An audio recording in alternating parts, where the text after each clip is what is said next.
Ih, gabut. Kalian gabut gak sih? Iya nih gabut. Ngapain kek? Nonton aja. Nonton apaan? Bioskop. Jangan. Kenapa? Bokeh. Enggak. Aja lah tuh laptop ada. Nonton film apa? Horor. Horor, Bil. Iya.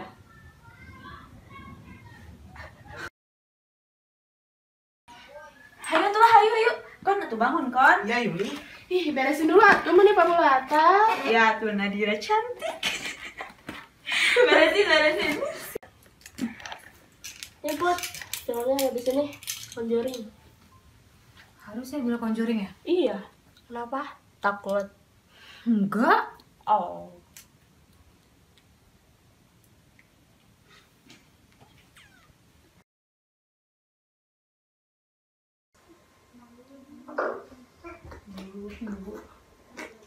Aku bakal tahan. Aku bisa ngejauh kamu. Mau tahu ya aku. Jadi si Yuli itu kan. Tolong nanti buat ambil.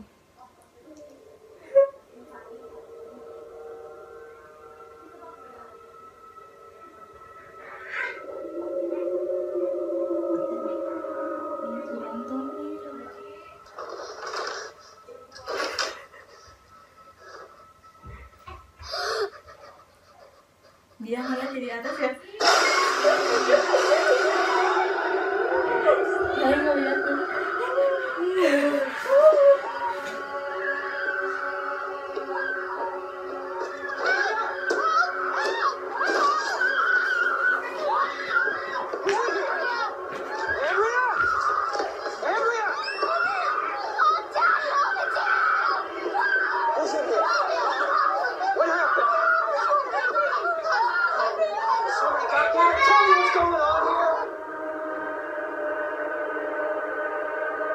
Fear is defined as a feeling of agitation and anxiety caused by the presence or imminence of danger.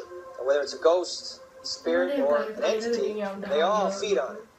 Take Maurice here. He's a French-Canadian farmer, had nothing more than a third-grade education, yet after he was possessed, he spoke some of the best language.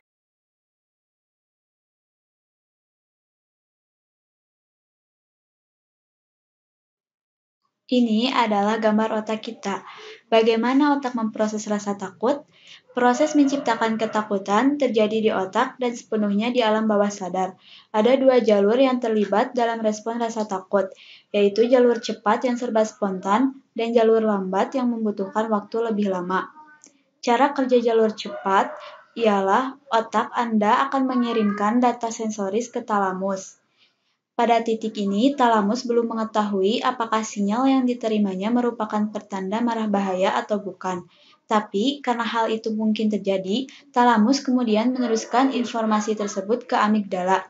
Amigdala menerima impuls dan mengambil tindakan untuk melindungi Anda. Ia akan memberitahu hipotalamus untuk memulai respon fight or flight yang bisa menyelamatkan nyawa Anda jika merasa takut. Cara kerja jalur lambat, ketika kita merasakan takut, mata dan telinga akan menyampaikan informasi ke talamus. Talamus mengirimkan informasi ini ke korteks sensorik, di mana informasi ini ditafsirkan dengan detail. Korteks sensoris menentukan apakah ada lebih dari satu kemungkinan interpretasi dari informasi tersebut dan mengopernya pada hipokampus. Hipokampus untuk menetapkan konteksnya akan menanyakan pertanyaan seperti ini. Apakah saya pernah melihat kondisi seperti ini sebelumnya? Jika iya, apa artinya pada waktu itu? Apakah ada petunjuk yang lain?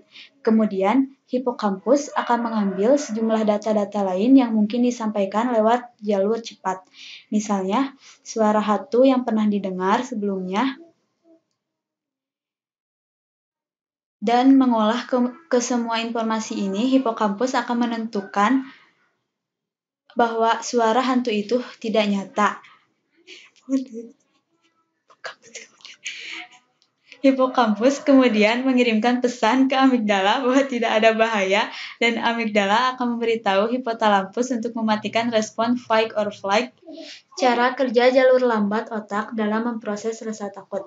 Ketika merasakan takut, mata dan telinga menyampaikan informasi ini ke talamus. Talamus mengirimkan informasi ini ke korteks sensorik, di mana informasi ini ditafsirkan dengan detail. Korteks sensori menentukan apakah ada lebih dari satu kemungkinan interpretasi dari informasi tersebut, dan mengopernya pada hipokampus untuk menetapkan konteksnya. Hipokampus akan menanyakan pertanyaan seperti, apakah saya pernah melihat kondisi seperti ini sebelumnya? Jika iya, apa artinya pada waktu itu? Apakah ada petunjuk yang lain? Kemudian, hipokampus akan mengambil sejumlah data-data lain yang mungkin disampaikan lewat jalur cepat.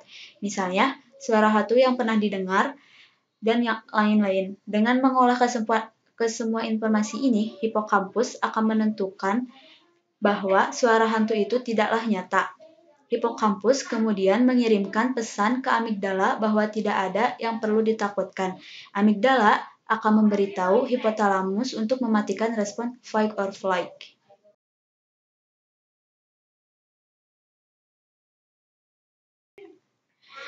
Kenapa manusia merasa takut?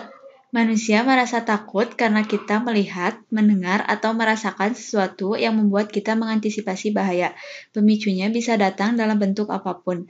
Semua itu bertindak sebagai stimulus yang memicu otak untuk mengirimkan sinyal ke seluruh tubuh. Ketakutan adalah sebuah reaksi berantai dalam otak yang dimulai dengan pemicu stres dan berakhir dengan pelepasan arus deras hormon adrenalin oleh kelenjar adrenal. Ini mengakibatkan berbagai macam perubahan fisik dan emosional mulai dari jantung yang berdetak kencang, napas terburu-buru, hingga bahkan perubahan aktivitas otak dan yang lainnya. Reaksi berantai ini juga dikenal sebagai reaksi fight or flight.